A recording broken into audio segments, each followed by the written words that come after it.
हिंदवी स्वराज्याचे सरसंस्थापक छत्रपती शिवरायांना मानाचा मुजरा करतो। भारतीय राज्यघटनेचे शिल्पकार भारतरत्न डॉक्टर बाबासाहेब आंबेडकर यांना मानवंदना अर्पित करतो। आणि आज महाआवास अभियानाच्या या कार्यक्रमामध्ये मंचावर उपस्थित असलेले भारत सरकारचे कृषी आणि ग्रामविकास मंत्री आणि ज्यांनी देशभरामध्ये रेकॉर्ड घरं आपल्या महाराष्ट्राला दिली ते आदरणीय शिवराज सिंग चौहान जी, आपले लोकप्रिय उपमुख्यमंत्री अजितदादा पवार ज्यांच्यावर घरं बनवण्याची जबाबदारी आहे ते ग्रामविकास मंत्री जयकुमार गोरेजी, फलोत्पादन मंत्री भरतशेठ गोगावलेजी, ग्रामविकास राज्यमंत्री योगेश कदमजी, आपल्या ग्रामविकास विभागाचे भारताचे सहसचिव गयाप्रसादजी, आपले प्रधान सचिव एकनाथ डवलेजी, श्रीमती कविता द्विवेदी, डॉक्टर राजाराम दिघे, श्री गजानन पाटील, आमदार बाबाजी काळे, माजी खासदार रणजितसिंग नाईक निंबाळकर, मंचावरील सर्व मान्यवर आणि या ठिकाणी उपस्थित माझ्या सर्व माता भगिनी आणि बंधूंनो, सर्वप्रथम मी आपल्या सर्वांच्या वतीनं माननीय शिवराज सिंग चौहान साहेबांचे मनापासून आभार मानतो की त्यांनी गेल्या वर्षी 20 लाख आणि आता 10 लाख घरं आपल्याला पुन्हा दिलेली आहेत। मला आपल्याला सांगितलं पाहिजे, प्रधानमंत्री आवास योजना जेव्हा सुरू झाली तेव्हा त्याच्याकरता जे प्रमाण मानलं गेलं होतं ते 2011 साली सोशिओ इकॉनॉमिक सर्व्हे झाला होता। त्या सर्व्हेमध्ये, त्या सर्वेक्षणात जे लोक बेघर म्हणून नोंदवले गेले त्यांच्यापुरतं देशभरामध्ये याद्या तयार झाल्या आणि मोदीजींचं सरकार आल्यानंतर तेच प्रमाण असल्यामुळे त्याच्यावर आधारित प्रधानमंत्री आवास योजना सुरू झाली। आमच्या महाराष्ट्राचं उद्दिष्ट अतिशय कमी होतं, 13-14 लाख नावं केवळ आमची त्या एसईसीसीच्या यादीमध्ये होती।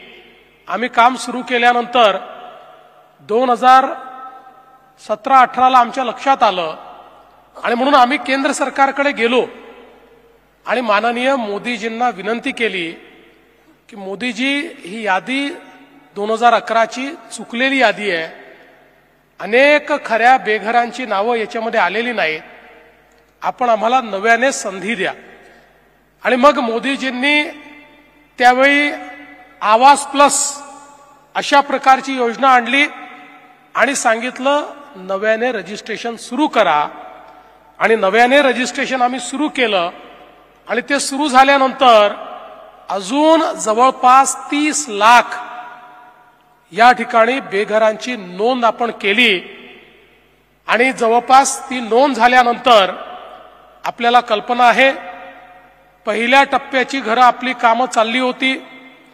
मला काही राजकारण आणायचं नाही, पण 2019 मध्ये सरकार गेल्यानंतर काही काळ हे काम बंद होतं, पुन्हा आपण ते सुरू केलं आणि ही पहिल्या टप्प्याची घरं आपण पूर्ण करत असतानाच पुन्हा मोदीजींचं तिसऱ्यांदा सरकार आलं आणि शिवराज सिंग चौहानांसारखे एक या देशातल्या गरिबांचे लाडके नेते हे ग्रामविकास विभागाचे मंत्री झाले आणि शिवराजजींनी पहिलाच कार्यक्रम महाराष्ट्रामध्ये घेतला। आम्ही शिवराजजींना विनंती केली की शिवराजजी, आमची आवास प्लसची यादी खूप मोठी आहे, 30 लाख नावं त्याच्यामध्ये आहेत, त्यांना सगळ्यांना आम्हाला या ठिकाणी घरं द्यायची आहेत, त्यामुळे जी जास्तीत जास्त घरं तुम्ही आम्हाला देऊ शकता ती तुम्ही द्या। आणि बरोबर साधारणपणे 6 महिन्यापूर्वी किंवा 8 महिन्यापूर्वी शिवराजजी महाराष्ट्रामध्ये आले आणि 6 महिन्यापूर्वीचीच गोष्ट आहे आणि शिवराजजींनी आम्हालाही आश्चर्यचकित व्हावं अशा प्रकारे मला सांगितलं, देवेंद्र जी आपने मांग की थी, मैं आज 20 लाख घर आपको दे रहा हूं, 20 लाख।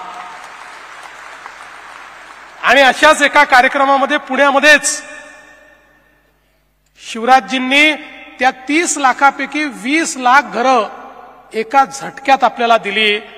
आपण विचार करा, प्रधानमंत्री आवास योजनेमध्ये 6 वर्षामध्ये आपण 13 लाख घरं बांधली आणि 6 महिन्यात 20 लाख घरं आपल्याला मिळाली। ती 20 लाख घरं मिळाल्याबरोबर आम्ही ग्राम विकास खात्याला सांगितलं की यांनी रेकॉर्ड केलाय, आपल्यालाही रेकॉर्ड करावाच लागेल। त्यामुळे तुम्हाला 100 दिवसामध्ये या 20 लाख घरांची मान्यता द्यायची आहे आणि त्यातल्या 10 लाख घरांना किमान पहिला हप्ता द्यायचा आहे, तर हे टार्गेट घेऊन काही फायदा आहे। आणि मी ग्राम विकास विभागाचं मनापासून अभिनंदन करेन। मी त्यांना दिले होते 100 दिवस, 45व्या दिवशी याच सभागृहामध्ये 20 लाख घरांची मान्यता आणि 10 लाख लोकांच्या खात्यात पहिला हप्ता हा या ठिकाणी जमा करण्याचं काम आपल्या ग्राम विकास विभागाने केलं। ही जी काही मोदी सरकारची स्पीड आहे, त्या स्पीडने माननीय अमित भाईंच्या हाताने आम्ही ते काम केलं। आणि मग खरं म्हणजे आम्हाला खूप शिवराजजींनी दिलं होतं, तरी आपलं कसं आहे की बोट दिलं तर हात पकडा, हात दिला तर अजून काय पूर्ण मिठीच मारा। तशा प्रकारे हळूच आम्ही शिवराजजींना म्हटलं, भाई साहब आपने 20 लाख घर तो दिए, 10 लाख बचे, वो भी दे दीजिए। मला असं वाटलं की भाई साहब बोलेंगे कि ठीक है 1-2 साल में मिल जाएंगे, पहले 20 लाख घर कंप्लीट कर लो। भाई साहब का मुझे फोन आया और उन्होंने कहा आप 10 लाख घरों के बारे में कह रहे थे ना, उसको मैंने तय कर लिया आपको देना, आप जिस दिन बुलाओगे उस दिन मैं 10 लाख का पत्र लेकर आऊंगा। आणि आज ते 10 लाख घरांचं पत्र हे आपल्याला माननीय शिवराज सिंग चौहान साहेबांनी दिलेलं आहे। आता जुन्या यादीपैकी एकही लाभार्थी शिल्लक राहणार नाही। 100% कव्हरेज, 100%।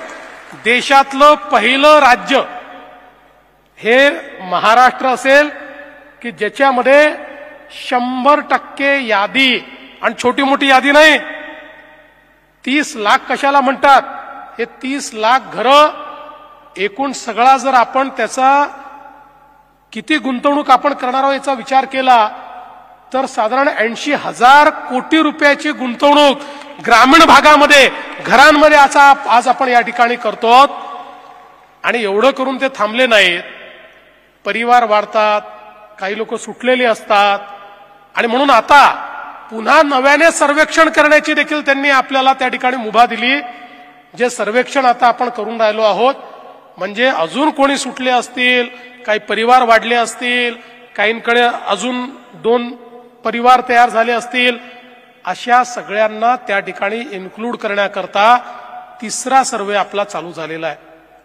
खरं म्हणजे या देशामध्ये देश स्वतंत्र झाला तेव्हा अन्न, वस्त्र, निवारा या 3 मूलभूत गरजा आपल्या होत्या।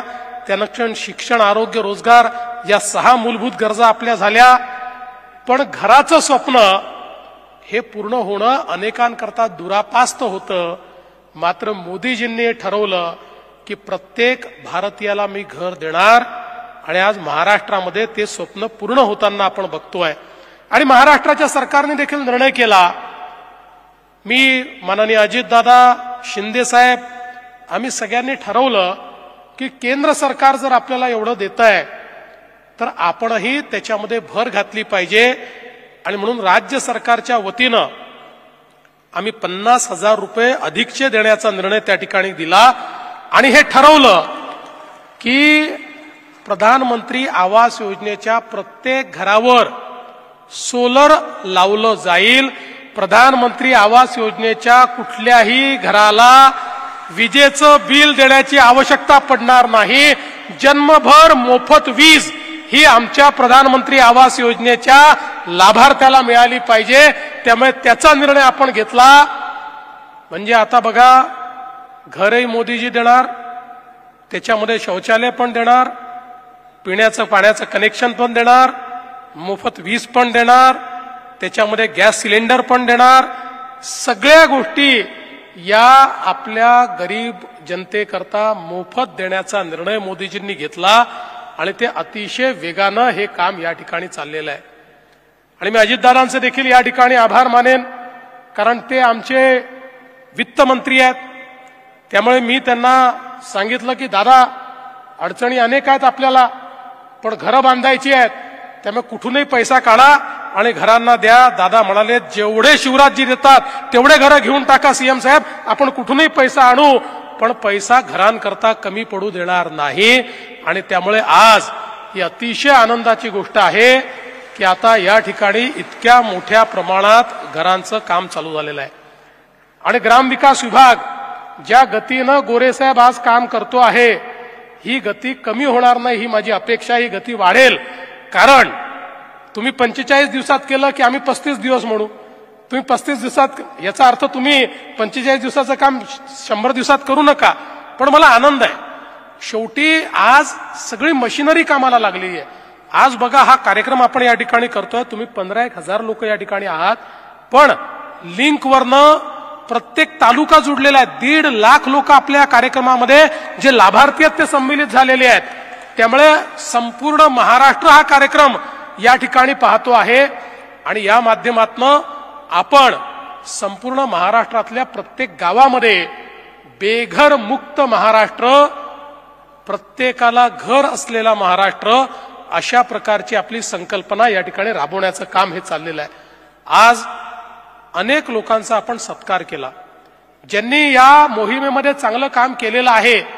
ते विभाग, ते जिल्हे, ते तालुके, त्या ग्रामपंचायती यांचं आपण अभिनंदन केलं. आणि याच्यासोबत ज्यांनी काही नवाचार केलाय, मला सांगताना आनंद वाटतो की महाराष्ट्रात आम्ही निर्णय केला, अनेक ठिकाणी लोकांजवळ जमिनी नाही आहेत. मग आम्ही ठरवलं की दीनदयाल उपाध्याय योजनेच्या अंतर्गत 1 लाख रुपये जमीन घेण्याकरता देखील आपण दिले पाहिजेत. आणि त्याचसोबत आम्ही असं सांगितलं की समजा आपण ग्रुप हाऊसिंग केलं, आपण त्या ठिकाणी वसाहती तयार केल्या, तर या पैशाचा अधिक चांगला उपयोग हा आपल्याला करता येईल. आणि त्या दृष्टीने आपण अनेक जिल्ह्यांना प्रोत्साहित केलं. आणि मला आनंद वाटतो की आज आपण पुरस्कार दिले, त्यातल्या अनेक गावांनी वसाहतीप्रमाणे जागा एकत्रित केली, रिसोर्सेस एकत्रित केले आणि त्यातनं चांगलं बांधकाम केलं. 40-40 घरं एकेका कॉलनीमध्ये बांधली. अनेक ठिकाणी जागा कमी आहे, त्या ठिकाणी दुमजली घरं बांधली आणि त्या माध्यमातून पैसेही कमी लागले आणि जास्त सोयी देता आल्या. मला असं वाटतं की भविष्यामध्ये आपल्याला अशा प्रकारचा विचार हा करावाच लागेल. आज आपण प्रधानमंत्री आवास योजनेकरता गायरान जमिनी दिलेल्या आहेत. आज प्रधानमंत्री आवास योजनेकरता जमिनीचे पट्टे देण्याचा निर्णय आपण केलेला आहे. त्यामुळे जमिनीचा प्रॉब्लेम आपण त्या ठिकाणी सॉल्व्ह करतो. अनेक ठिकाणी आपण सांगितलं की लोकांनी झोपड्या बाहेर बांधल्या, आता ते गावठाणाच्या बाहेर आहेत, त्याच्यामुळे त्याचं काय करायचं. आम्ही निर्देश दिले, गावठाणाची हद्दवाढ करा, त्यांना आतमध्ये घ्या आणि त्यांना त्या ठिकाणी पक्की घरं द्या, त्यांना त्या जमिनीचे पट्टे द्या. त्यामुळे सगळ्या प्रकारच्या योजना आपण या ठिकाणी राबवून लोकांना मोठ्या प्रमाणात आपल्याला तो फायदा द्यायचा. आणि हे सगळं करत असताना मला या गोष्टीचा आनंद आहे की किमान 70-75% घरांमध्ये आमच्या लाडक्या बहिणींचं नाव देखील आहे. हे अत्यंत महत्वाचं आहे. केवळ भावाच्या नावावर घर ठेवू नका, लाडक्या बहिणीचंही नाव, आमच्या बहिणीचंही नाव त्याच्यामध्ये टाका. कारण आमच्या भावाचा भरोसा नाही आहे, ते काय करतील. पण बहिणीचं नाव जर त्याच्यात आलं तर ते घर चांगलंच होईल, ते विकले जाणार नाही, ते अधिक समृद्ध होईल, ते अधिक चांगल्या प्रकारचं होईल. आणि म्हणून हा आग्रह असलाच पाहिजे की घरामध्ये घराच्या लक्ष्मीचं नाव हे त्या ठिकाणी सम्मिलित झालं पाहिजे. आपल्याला माहिती आहे, लक्ष्मीचं नाव टाकायचं असेल तर त्याच्याकरता कुठले पैसेच लागत नाहीत. त्यामुळे आणि आपल्याला अनेक प्रकारच्या सवलती मिळतात जर आपण लक्ष्मीचं नाव त्याच्यामध्ये टाकलं. आणि म्हणून सगळ्यांनी हा प्रयत्न केला पाहिजे. आणि मला असं वाटतं की आज ग्रामविकास विभागाच्या माध्यमातून वेगवेगळ्या योजना या ठिकाणी राबवल्या जात आहेत. विशेषतः लखपती दिदीची जी योजना माननीय प्रधानमंत्र्यांनी आणली, आमच्या ग्रामीण जीवनामध्ये एक मोठं परिवर्तन घडवणारी योजना आहे. आज आपण लाडकी बहीण योजनेच्या अंतर्गत 1500 रुपये तर देतोच आहोत, पण आम्हाला आमच्या बहिणींना 1500 रुपयापर्यंत सीमित ठेवायचं नाही आहे. आम्हाला त्यांना लखपती दिदी बनवायचं आहे. लखपती दिदी म्हणजे जिने एकदा लाख रुपये कमवले ती लखपती दिदी नाही, जी वर्षाला 1 लाख रुपयापेक्षा जास्त पैसा कमवेल अशी लखपती दिदी. आणि मला आनंद आहे की मोदीजींची, शिवराजजींची जी संकल्पना आहे, मागील वर्षी 26 लाख आम्ही लखपती दिदी केल्या, या वर्षी अजून 25 लाख आम्ही लखपती दिदी करणार आहोत. 1 कोटी लाडक्या बहिणींना लखपती दिदी करायचा आम्ही या ठिकाणी निर्णय केलेला आहे. 1 करोड लखपती दीदी हम बनाएंगे. आमच्या बहिणी या इतक्या सक्षम होतील की या महाराष्ट्राच्या अर्थव्यवस्थेला चालना देण्याचं काम आमच्या बहिणीच त्या ठिकाणी करतील. त्यामुळे ही अतिशय महत्वाची जबाबदारी आमच्या ग्रामविकास विभाग आणि आमच्या महिला व बालकल्याण विभागाने या ठिकाणी हातामध्ये घेतली आहे.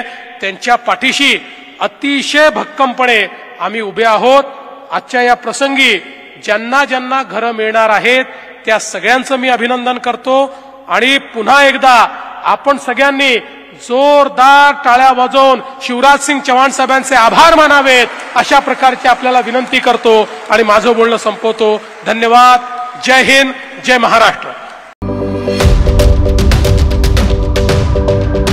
यूट्यूबवर सुद्धा रायगड टाइम्स सर्च करा आणि पहा रायगडच्या कानाकोपऱ्यातील प्रत्येक बित्तम बातमी. आणि हो, लगेच सबस्क्राईब बटनवर क्लिक करायला विसरू नका. रायगड टाइम्स, आपलं चॅनल, आपला आवाज.